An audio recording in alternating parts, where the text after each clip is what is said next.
Bob Sutton did. Skip, you know in those 5 losses, the Chiefs offense scored 36 points a game, but the defense gave up 40. Yep. Pat Mahomes threw 18 touchdowns and 5 losses with 5 interceptions. You can't have that. Nope. And the fact of the matter is that Bob Sutton, he lined up in 2 coverages.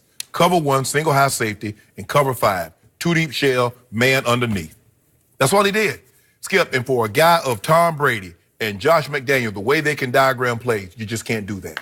You can't do that. You can't play your defense that good where you can say, we're going to tell you what we're doing. Oh, yeah, we're going to play cover 2 and beat a team. Some teams you can do that, but not this team.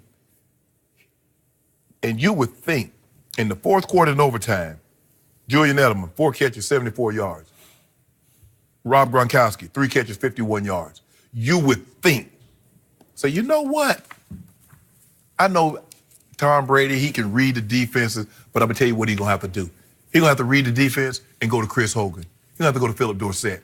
Because Rob Gronkowski and Julian Edelman, they're not going to beat me. Because Coach Belichick took his best 2 players away. He said, Tyreek Hill and Travis Kelce, you will not beat me today. Sammy Watkins was trying. Almost did. Other guys, even the running back, Williams caught a couple of touchdowns. Should have had another one. But no, Skip, this is the right move. This was a no-brainer for me. The question was, when you and I talked about this yesterday, was whether or not Bob Sutton and Andy are very good friends. Sure. Okay, friends is friends. But you get anything from your defense, you go into the Super Bowl. What happened in the previous year's playoff game, it was the wild card weekend game at Kansas City. Tennessee visited, and what happened? Kansas City was up 21-3 at halftime and lost 22-21. How did Bob Sutton keep his job after that? Yeah. Wasn't he the D coordinator, Skip, when check down Alex, when they went to Indy? And they was up 40, what's up, 40 to 20 something? Yep. Okay. Close friends with Andy. So who is Steve Spagnuolo, who looks like he might have the inside track inside of Rex to get the job? Steve Spagnuolo got his coaching start thanks to Andy Reid in Philadelphia. Yep. Okay, so are they tighter than, like, does Andy Reid even know Rex Ryan? He probably knows him a little bit, but there's no real... Spagnuolo and Andy Reid got the same agent. Yeah, okay, so there we go. Rex Ryan, I love as a coordinator. I think he's really good at coordinating defense. Yes. I think he could be at least good. Now, Spagnuolo was the architect of the defense that beat Tom Brady the first Eli Super Bowl, right? Yep. But Rex Ryan has also bedeviled Tom Brady any number of times when he was the head coach of the Jets and the virtual defensive coordinator of the Jets.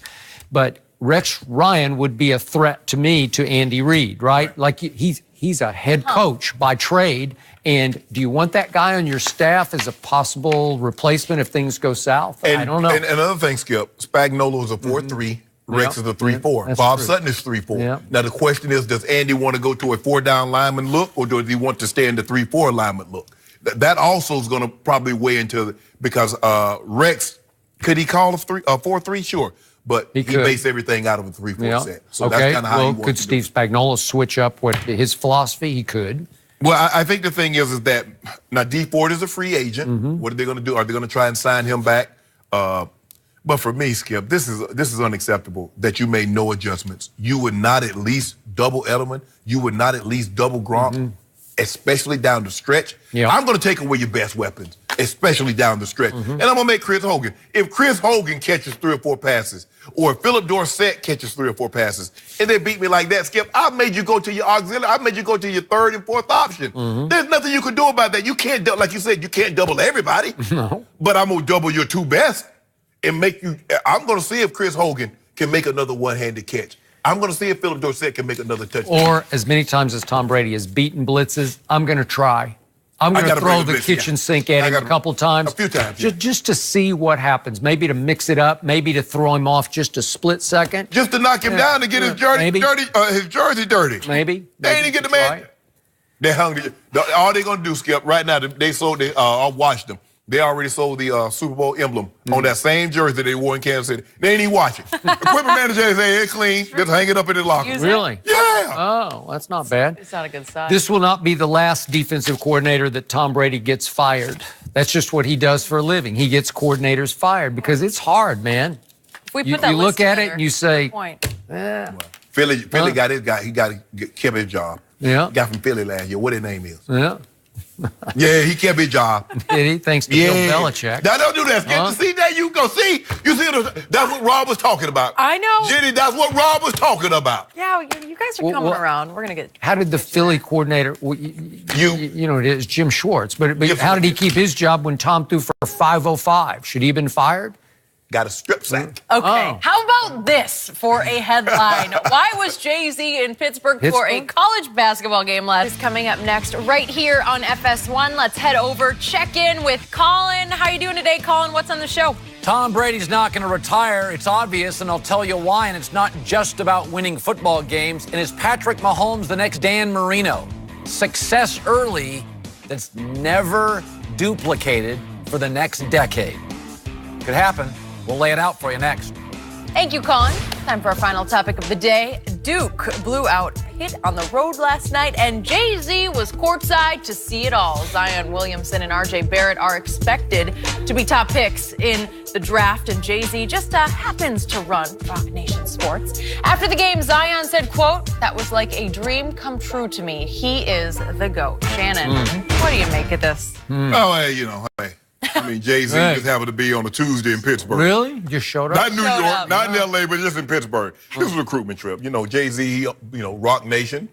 Hey, I just come see this young man play, you know. But it just goes to show you, Skip, no college basketball freshman has ever generated this kind of buzz. No one. LeBron would have. Right. Yeah. But guys that went, I mean, he's unbelievable, Skip. I don't really know what else to say. He's unbelievable.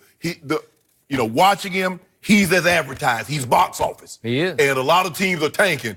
The Hawks, the Cavs, the Suns are tanking, trying to get the most ping pong balls to get that young man. Have you ever seen this many pounds move this explosively? No. This explosively? No. Because we're talking about fast twitch. He's 285 pounds. Yeah. He'd be the second biggest NBA player behind Bobo, the Clippers big guy. 7'7", though. Right. So I'm assuming that Jay-Z scanned the ACC schedule and said, well, my closest shot is Pittsburgh. Yes. So I'm going to Pittsburgh. Why not? Charter your little flight. You got your plane, right? Yes. You could just buzz On on a over. Tuesday. On a Tuesday. But it was a good play. I liked it because I'm going to guess he pretty much closed that deal. Oh, yeah. Don't you think? I think that. They might get a triple shot out of this, right? They could have the whole top Pretty of the cool.